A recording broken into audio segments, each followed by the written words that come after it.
big man with us today. We got Dean Crook, and you know what? It's one of my DJ. This is one of my favorite days. Are y'all ready to get some serious market data in your pocket? And we're going to transition on how you can use it to keep your customers ahead of the change curves. To the HPLS podcast.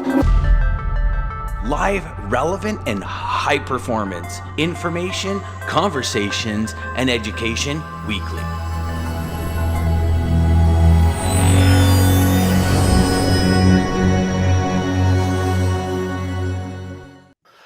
You know, so we'll start today with this. We just got some information that just totally blew us all away in the background. And Jeff, I know Jeff's going to probably jump on the show or be on the show already. You know, Jeff shared with us yesterday that was it? I forget who it was, but not Goldman Sachs. Morning, Jeff. I'm thinking Goldman Sachs, but Jeff yesterday said there was 1 million containers sitting off the port of LA and shared with us some pretty interesting data. And we just got our mind blown even more because we're looking at what, 1.18 million containers? He said 1.8, I thought. No? 1.18. 1.18. Okay. So today, everybody, we're bringing you Dean Crook, our main man that comes in once a month with us here on Sales Chatter and talks all about the markets, what's happening, what's going on. And let's try and take some of this data and refer it back to how this can help you stay ahead of the change curve, how it can help you help your customers achieve their goals in a shorter period of time. So, Dean, welcome, my friend. Welcome, Dean. You know, we absolutely love having you on, and you know, for me, I'm constantly asking you to join me on different shows and just talk. And my friend, I could listen to you all day, every day, just share data. And you know, I've shared with the audience many times about how fortunate I was to meet you at the TCA event. And when you said those instrumental words that data is the new oil, it truly changed my perspective again. And it's funny how our perspectives change quite a bit when we start talking to people. And one person will say one thing and it'll give you this entirely different like foundation to help your customers achieve their goals. And just share with us, because so many people are dying to know, you know, we're January now, we're mid-January, like what are we expecting? You know, are we expecting another 2021 for the next 2 years? You got, you know, lockdowns in Ningbo again now. You've got all these other issues happening. We've got, you know, in Canada here in Ontario, we're back to lockdown. There's all these things happening in the market. And I read an article the other day that said, you know, with the way that Omicron is sweeping across the globe, they're expecting 40% of workers or something to be working, but we have so much more volumes coming in, and we're facing a lot more challenges than just people purchasing a lot of product, right? Yeah, we have a lot of, you know, I think there's still a lot of demand. I heard something from a shipper yesterday, which this is a large shipper of freight, and they move 50% on spot. You know, this is one of those mega shippers, and it was on a call, and they said, we are very concerned about inflated demand. And he confirmed what I'd been seeing for a long time. So you know how we have the on time in full metric, OTIF? I've been saying for a while that it appears in the spot market, because spot market volumes are up about 80% over last year, the spot market volumes, right? He was talking about up 80% at this time over last year? Or week 2. It's staggering, right? Wow. Now, to put that in context, it's about the same volume of load posts we saw after the polar vortex shut down the country. But the carriers posting their equipment looking for loads was as low as the week of the polar vortex when the truckers are all shut down. Really? So last week's data lined up with the week of and just after the polar vortex in terms of demand and, you know, supply and demand, which I thought was extraordinary given weather hadn't really hit in a big way, although there was some weather on the I-95 and out over the I-90 in the Pacific Northwest. But nothing like the polar vortex. Nothing like that. Nothing like that. I mean, that crippled. Yeah. So what he said was, I think we've got inflated demand. And I thought, wow, that's interesting, because it confirms I've seen a lot of spot market loads moving, not full loads. You know, like he said, we've been moving a lot of freight. We haven't been able to wait for a full load. We had to get stuff out so urgently. So he said, we've been sacrificing the in full piece for being on time because there's so much urgency in the supply chain. So whenever you have that many more part loads, you've got more loads in total over the course of time, which is what we've been seeing. I've been saying for a long time, loads appear to be moving much more. The more urgent loads have been moving on the spot market because the large contract carriers have been rejecting about 20 to 25% of all those loads as a sort of a first tender acceptance. And then they've been sort of cascading down through the waterfall process and then hitting the spot market. So that's been one thing that I thought was, I hadn't been able to prove it, but he was able to prove it yesterday, which sort of sets up this, if and when the supply chain fixes itself and gets back to normal, then we get back to more normal demand metrics. And then what happens as a result of that, you'll see there's a lot of things got to happen. We've got to have more workers coming back into the workforce. The Omicron variant's got to move away. Sickness rates have got to improve, and absenteeism decreases, and people get back to work. When that happens, I don't know. But what will happen is carriers will spend less time on the dock, right, than they are now, because they're spending more time because there's fewer dock doors, because there's fewer workers in the warehouse loading the trucks and unloading the trailers. Mm-hmm. So that's why so I've been talking about, we don't have a driver shortage problem. We have a driver velocity problem, as in they're spending more time unloading and loading, so they're not moving through the network. So I've contended that we, in fact, have enough trucks to meet demand. It's just they aren't in the right place at the right time right now. So when the market reaches equilibrium, this inflated demand goes away, the trucks start to move through the networks faster, and you get to a point where supply equals demand. So that's sort of I use that as my ground truth, because there's a lot of talk about we're short drivers. I don't think we are. I think they're just being held up more and longer and more often.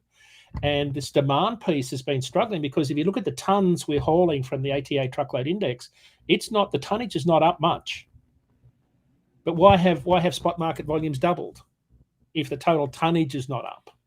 And of course, it's because we've had a lot more retail freight, but we've had a lot more freight that has to move more urgently on the spot market.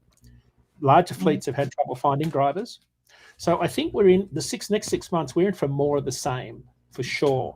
And I say that because we started off talking about there's still 103 vessels sitting offshore. I just sent you an email, Dan, with a picture of the plot of all of the 103 vessels scattered across the Pacific and down under Mexico. You could send that to DJ, or we could post it somehow. But it's absolutely staggering to see the volume of containers. Now, to be fair to the ports, they can't handle much more than 30 container ships at a time at berth. That's never changed. That's their cap. But the number of vessels has started to increase since June last year, because they've run out of space. When you look at the pictures, there's no space to put containers both empty and loaded. Mm-hmm. So you get this vessel bunching. But what's encouraging is the wait time has dropped 30% in the last month in terms of the anchor time, even though they're waiting about 18 days at anchor. That's down. And last month, I just looked at the data from IHS Market. Long Beach and Los Angeles moved 53,000 more containers in December than they did in November. So they're moving more volume, and I think that's encouraging. So we seem to be there. It is there. So what they did on the 16th of November, for all our listeners, on the 16th of November, they, due to pollution concerns, and I see Jeff Dickinson's has weighed in there. Yeah, there's a lot of lockdowns going on in Asia, which is, of course, going to disrupt all of the vessel schedules coming out of there. But what that means is they've asked all the vessels to slow steam. So your arrival time in Los Angeles is based on your departure time out of Asia. So they've said just slow steam, slow down, and that reduces capacity and forces up FEU rates, 40-foot equivalent unit rates. And so instead of all of those 103 vessels sitting right off Los Angeles and everybody complaining about pollution while they're watching it on, chatting and slacking on their iPhones made in China, it was kind of the most bizarre situation you've ever seen. So out of sight, out of mind. Well, not only made in China, I found a report and I thought it to be so crazy. So one iPhone involves 43 countries on 6 continents to produce one iPhone. And when you start looking at that and you start looking at supply chains, I mean, they get so deep, so deep. Yeah. I mean, I never have, and maybe some of you have, but it's like, you got your Apple Watch, you got your iPhone, we have all these really cool things, and the complexity of how they source the parts, the pieces, like, to me, it's staggering. Like, it's just staggering. And most people will never, it'll just be, why isn't my iPhone here? Why is my iPhone delayed? And it's like, okay, that one continent is completely shut down because of a pandemic. And, we can't get it. I want my iPhone. I ordered it. And hey, listen, I'm in that boat, everybody. Okay. I ordered a truck a year and 3 months ago, and it's still. I was going to say, this truck, your truck. I'm telling you, DJ, my salesman doesn't call me back anymore. Like, he doesn't return my phone calls. I text him. I'm like, Courtney, where's my truck? I want my truck. I want my truck. I want my truck. And I mean, I'm being obviously, no, I'm probably being a pain in the butt, but it's like, and he's like, he doesn't even return my calls anymore. It's like, he goes, Dan, I can't do anything. And I'm like, but I want my truck. Like, I used to just be able to go into a dealership and say, I want that one. And they say, okay, we don't have the stuff you want. We'll have it here in 5 weeks, 6 weeks. Okay, perfect. Let's go. And you move on, right? It's I do have a question for you, Dean, when it comes to the spot market. I've had a belief. I've somewhat proved it. And then it was more of a, making phone calls to prove it. But I believe spot markets artificially inflate demand and artificially inflate rates. And the reason I say that, and sorry, everybody, I know that we'll get to your comments in a second, is, you have these shippers that send an email out to 15 different brokers. Now, the reality is we all have the same pool of suppliers of assets to call. So we start calling, and they're like, oh, okay, there's a big demand. My rate's going up. My rate's going up. My rate's going up as this demand increases. And I think when shippers go to spot markets, I fully believe, and again, I only have my conversations with suppliers to back it up. I don't have hard data, but I see it as rates get inflated just because of that. Because they're saying, okay, well, now there's a bidding war on my truck. I've had 9 different brokers call me for the same freight. Somebody's going to get it. So I'm just going to keep giving people higher rates, because either way, I'm going to get it. So I may as well try and get as much as I can. That's my perspective. Some people might agree. Some people might disagree. I think you're right. It's the day of. It's a day of rate, right? So if you're in the spot market and your lead time is day of, you've got to move it that day. You're going to pay a premium for that. And that premium is in the order of 25 to 30% every time you do that. So longer lead times help, but it's a leading indicator of contract rates over time also. But there's a lag of about 4 to 6 months in terms of how it drags contract rates up, but they tend to fall very fast. So contract rates are up about 36 cents a mile in the last year, national average. Dan. So contract rates, shippers have been they've had 5 or 6 quarters of double-digit rate increases. So freight being hauled this year in the contract market, that 80% of loads is at a much higher rate this year. And that will drag volume out of the spot market and drag spot rates down, because capacity shifts, from spot back to contract when contract rates go higher.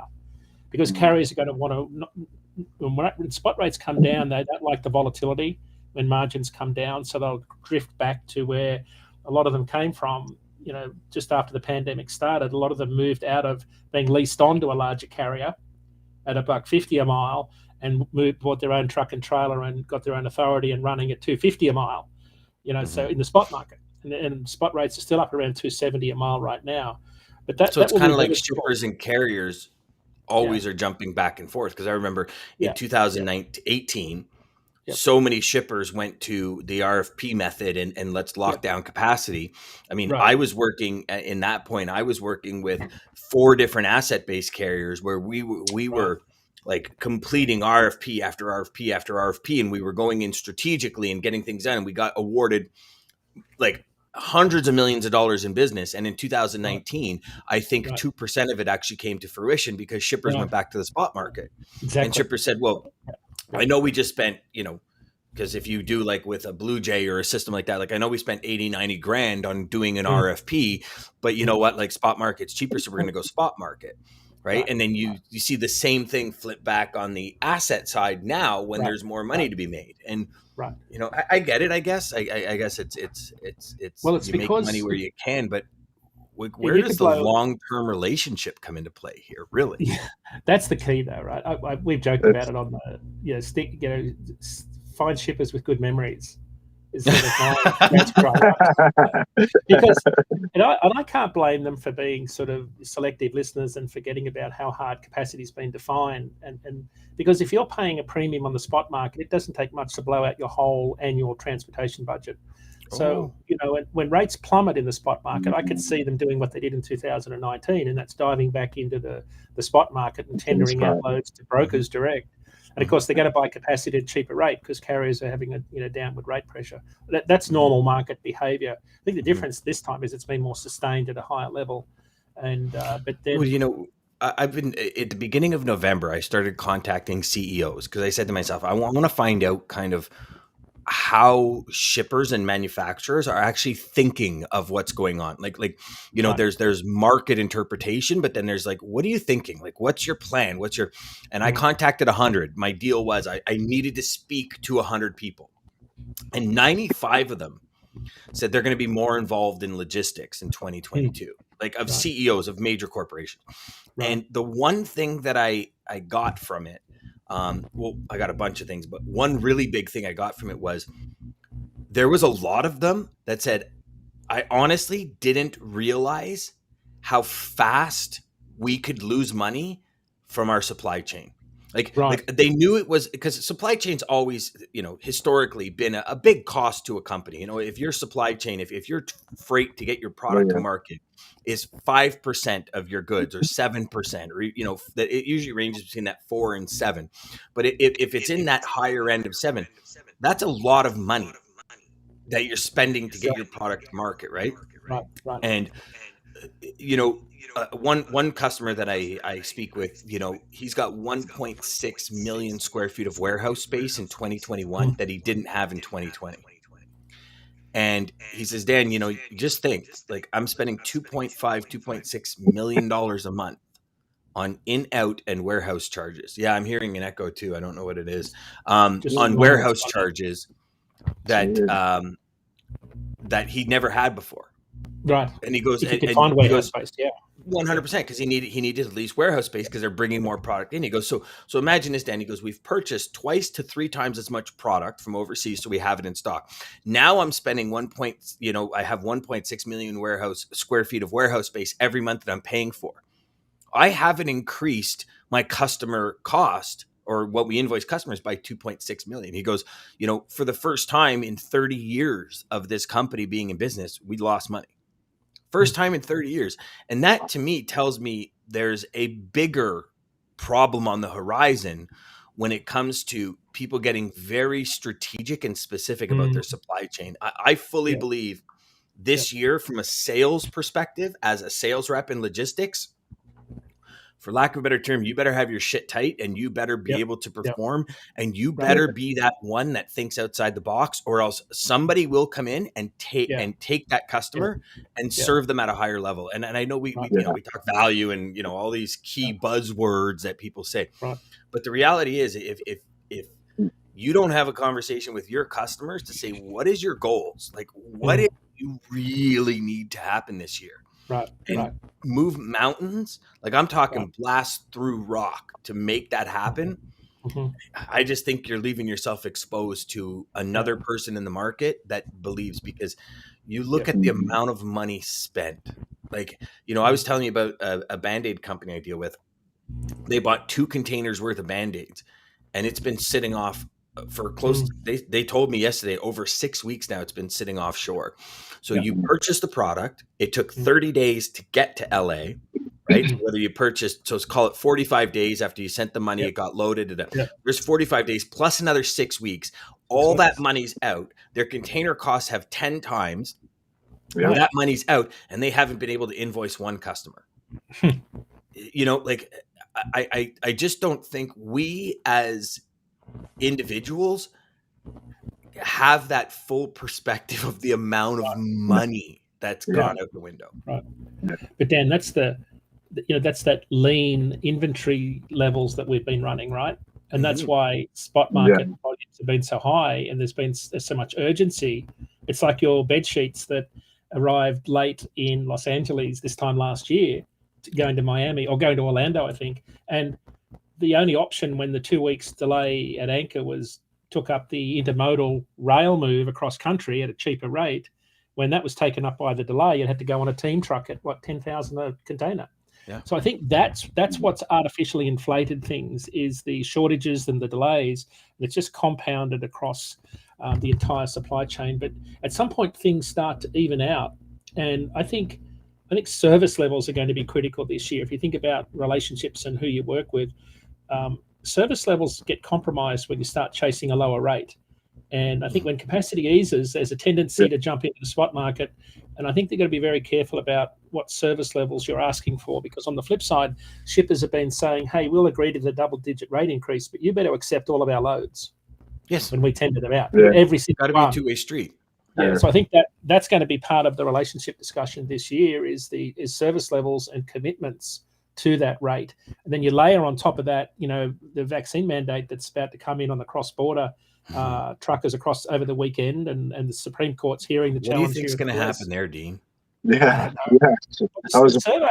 The survey the ATA cited in the Supreme Court challenge said that about 50% of drivers were already vaccinated, and that of the remaining half, though, 62% had no intention of getting vaccinated. Now, I heard the same thing when the ELD mandate came in. I heard the same thing when people started going to automatic transmissions.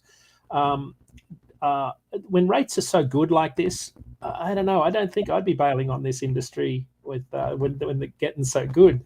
So I hope drivers take this seriously, because a good friend of mine's carrying an oxygen bottle around, and he got COVID with asthma, and he's not very well at all. But it can hit anybody anytime. But truckers have, I don't know whether it's a false sense of security, but when you social distance for a living, and you've been doing it well before the pandemic, suddenly being asked to keep your social distance is like, you bet I'm going to keep my distance, because that's my aim in life. Yeah, that's what I like to do. Yeah. So, but they've got to interact with people, right? And the larger fleets are going to have to get drivers trained. Cross-border guys are going to have interactions with customs.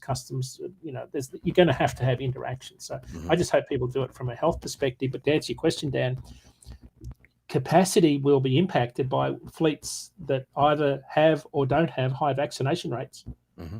Because some of those drivers won't be able to go places. Eventually, they won't be able to go to a place that, if they're not vaccinated or don't have, some sort of safety measures in place. So that's going to affect both cross-border transport, but I think it'll affect capacity from some of those carriers that you would normally lean on. That's going to be the question you're going to have to ask. Mm-hmm.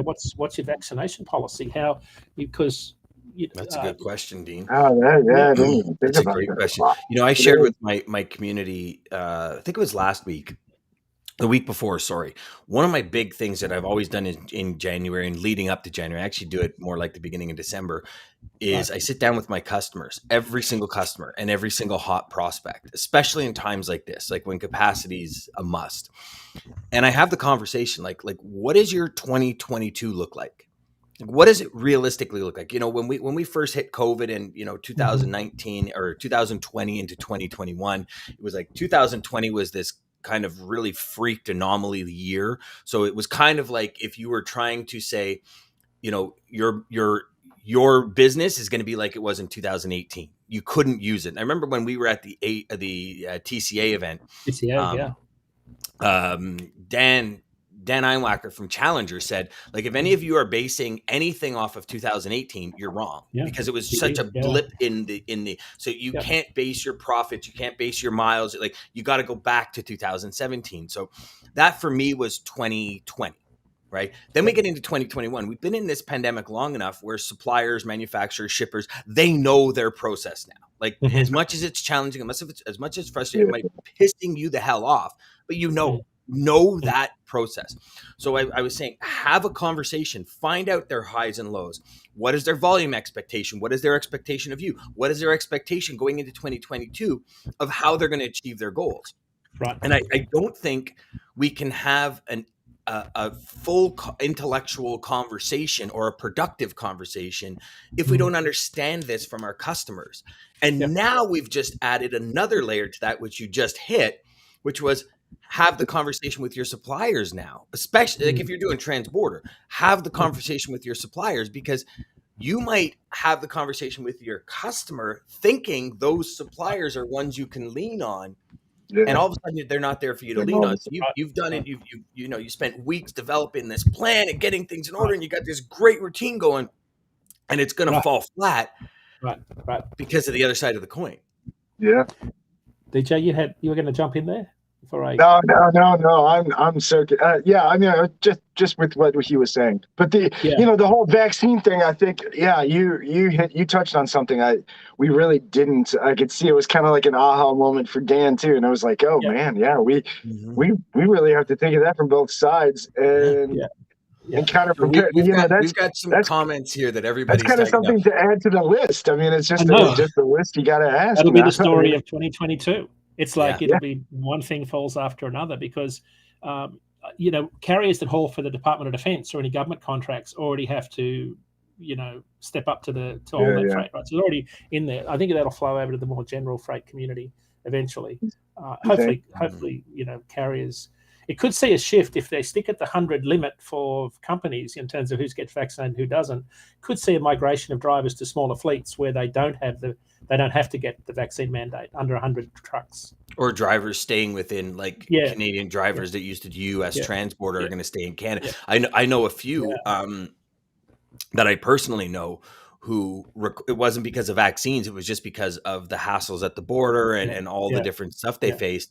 Going to a lot of companies and the issues of not being able to use bathrooms and and almost being, because there was a point where drivers were being treated like they had this crazy disease that was going to kill everybody. And he goes, a couple of my friends are just like, Dan, I just have no desire. He goes, I've asked my company to transition me to Canada only, because I don't have the desire to do it anymore.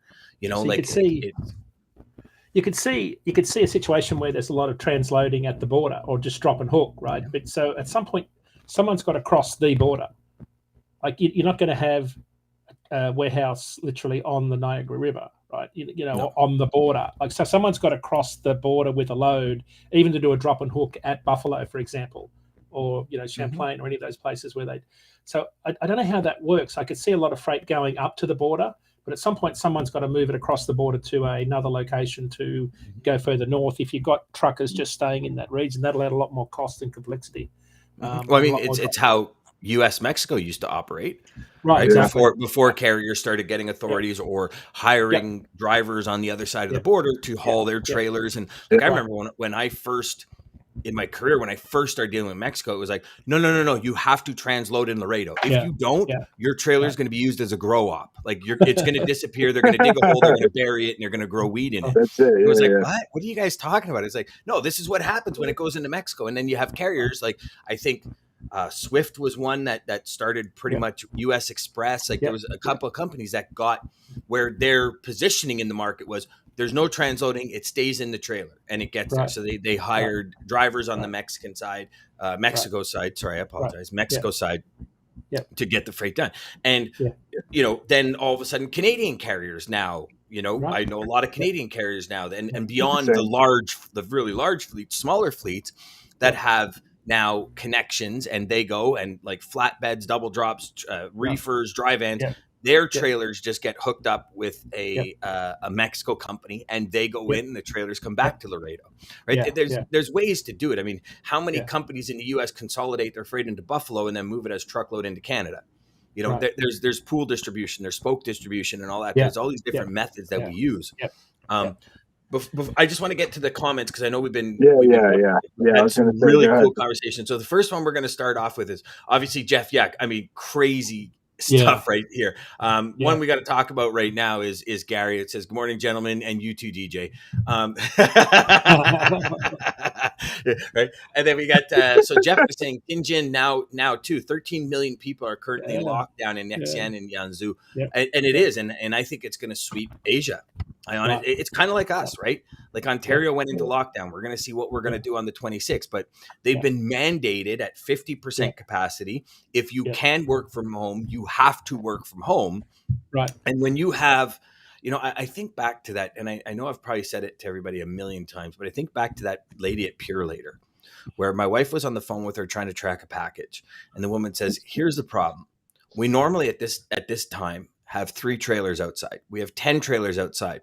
That's not the problem. The problem is we have 30% of the staff in the building that would normally be in the building. So you have this influx on one side and you have this decrease of right? Just what we talked about. Yeah. So transit time from Pacific Rim has now tripled. Ryan says, here we go. There you go. Good morning, guys. My favorite Yasmin. Yes. Sure.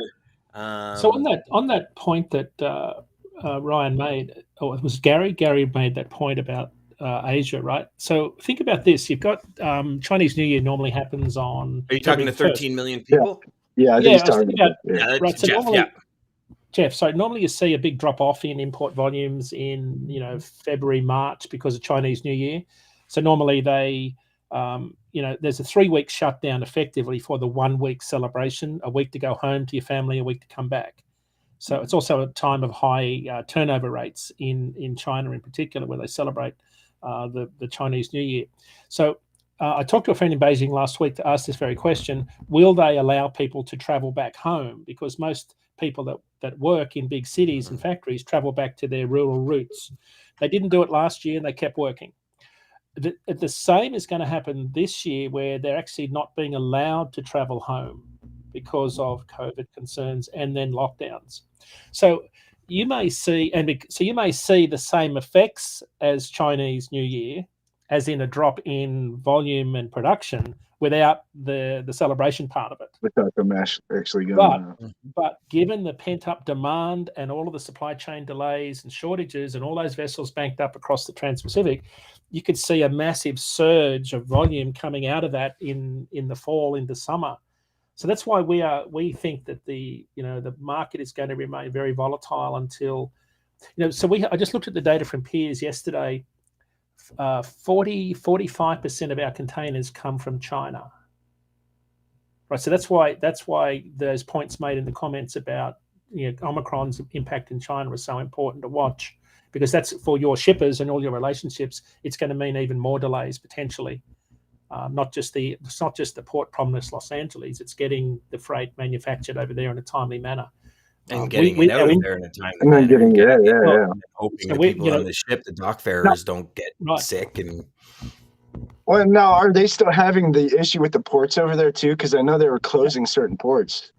There's some ports that are closing. So, but they're trying to minimize it and go into lockdown in those areas where there are cases reported. But they're trying very hard to keep a lid on the Omicron spread over there in China. I don't know how successful they'll be in the long term, but it's because of the Olympics. Because of the Olympics, right? I mean, it's mostly what it is, I think. Sure. But I had heard a report the other day that they were trying to. The Chinese government had said something, and I don't know the accuracy because it was more of a headline read as I was passing, but they're trying to vaccinate 3 million people in 3 weeks. Right. They're doing this, they're doing all these huge pushes, and I mean, guess listen, if 45% holy shit, these numbers, we're so dependent on Asia for our products, and well, 65% of the containers in Los Angeles come from China. 65% in Los Angeles alone. Wow. So, the thing that's really struck me during the pandemic is how much e-commerce buying from home has driven up import volumes from China alone. Everywhere else has been pretty flat. I had the numbers here yesterday, if I could quickly find them. It's not jumping out at me quickly here, but we've become even more dependent on China during the pandemic because of the mix of freight. And I think your example, Dan, of Band-Aids, bed sheets this time last year, anyone that's working with shippers in terms of setting expectations and looking for creative solutions, they need to work very carefully with their partners this year to make that happen, because I think we're a long way from having this settled. On top of that, we've got a lot of inventory replenishment to go on in North America, because inventory levels have been drawn down so much. So it's going to keep intermodal extremely busy, dray carriers busy, all the ports are going to be very busy, a lot of dry van transloaders will be kept very busy. I said on SiriusXM this morning that one of the markets, all of the markets I would watch very carefully if I was a truckload carrier, is port markets, because there's a direct relationship between import container volumes and truckload volumes outbound. Export volumes are suffering because of so much port congestion, but import volumes are pretty good, particularly places like the Inland Empire. You know, our Ontario freight market, I was reading a report from the university over there, the number of people working in the transport and warehouse industry in, you know, around Ontario has increased by 24% during the pandemic. So there's been a lot more warehouses built. A lot more people. They're trying to find more people, can't find enough people. That's why truckers are being held up so much on the inbound, outbound dock side. Well, you know, I look at it and I say, just for us. So we think of just us, right? Yep. I was in an office, right? Just before the pandemic hit, I started working from home. But if I didn't, I would be in the office, then I would start working from home. Now, all of a sudden, if I have a PC at the office, like if I have a desktop at the office, I need a laptop. Right. If this has... you know, 43 countries on 6 continents. How many pieces and places does a laptop come from? Then we have things like our mics, our video cameras, and we start looking at everything we need to up and move an office to where we are. And then how many people, like in North America started working from home.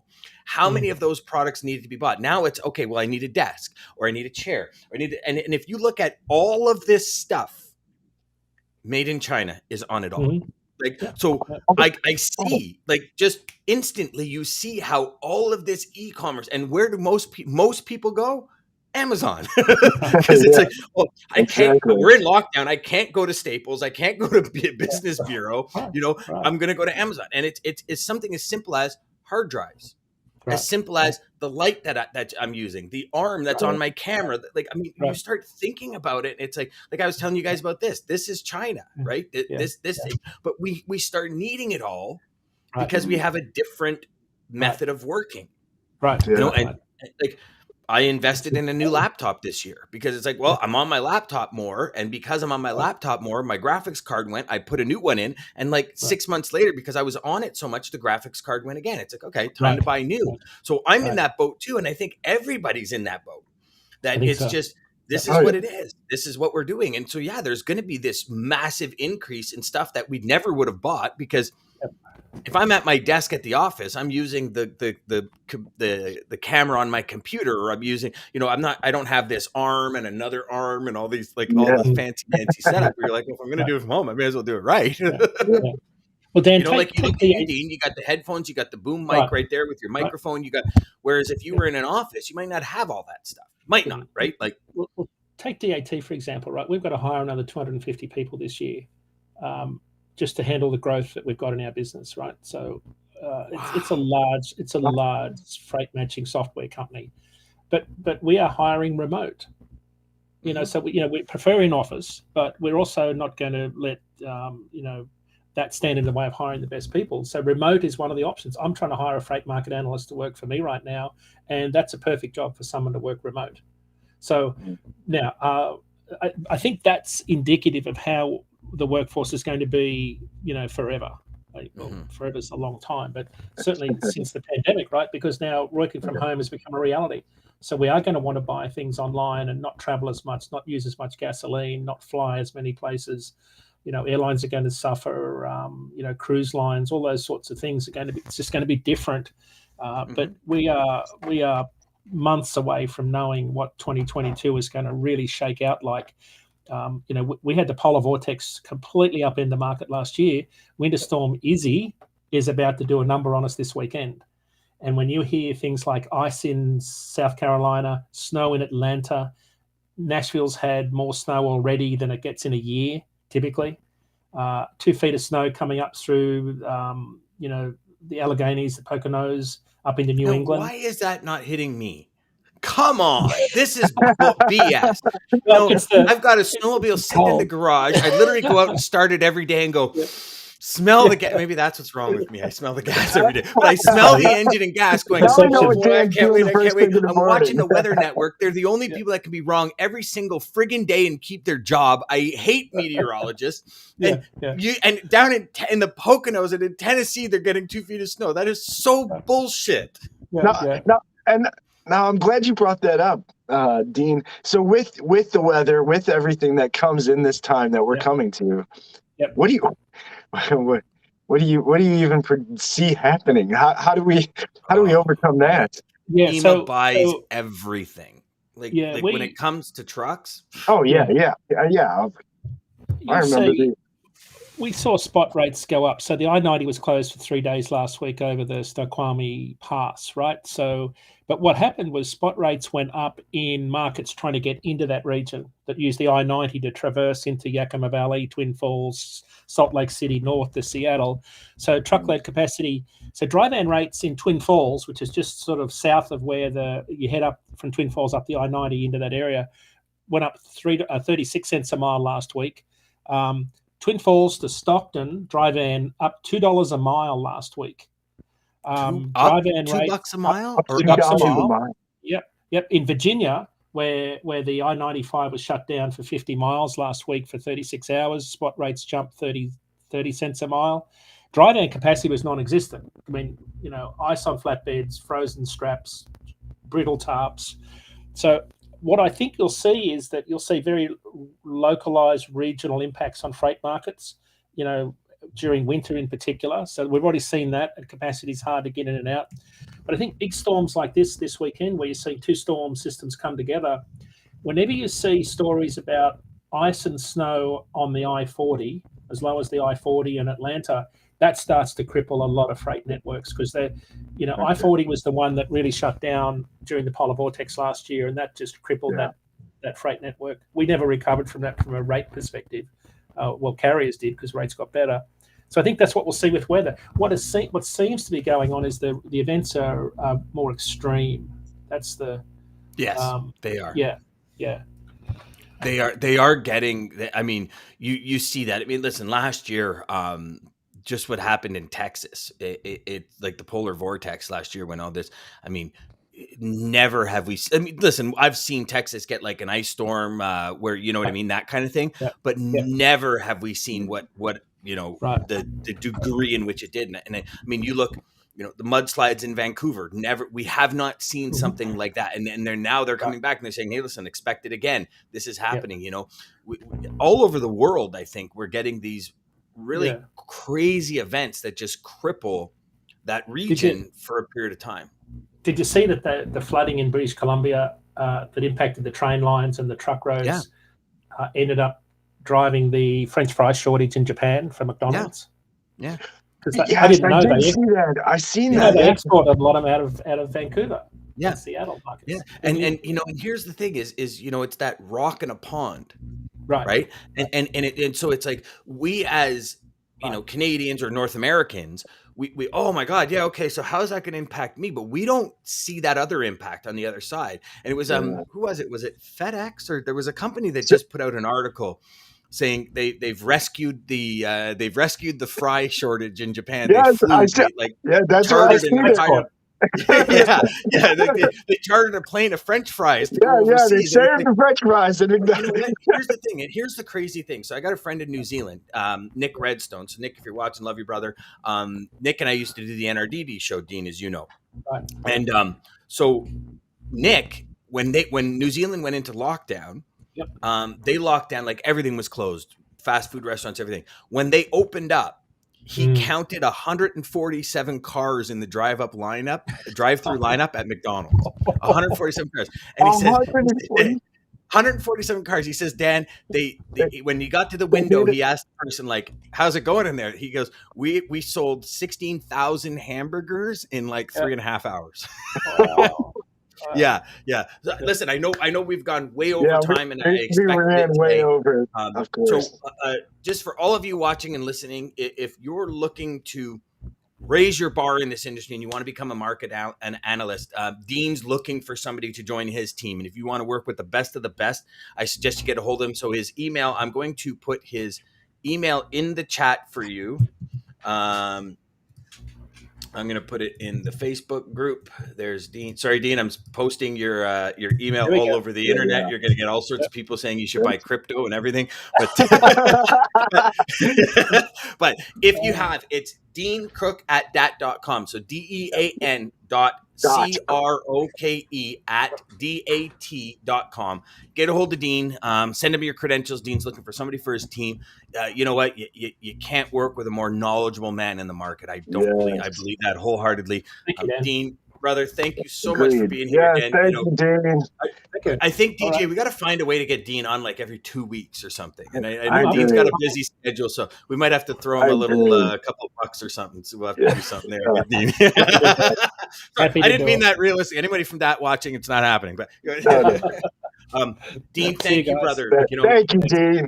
Yeah, your knowledge and just everything you bring to the table, man. What you're doing for the industry and just getting everybody, especially coming onto the show here and just informing us with what's going on, man. It's thank you. Yeah. Thanks, Gary. Gary. Yes, Gary. Dean is the man. Thanks, Kev. All right, Ryan. I just had Siri come on, go. Yeah, you want to call Gary? All right, everybody, have a fantastic day. We will see y'all tomorrow.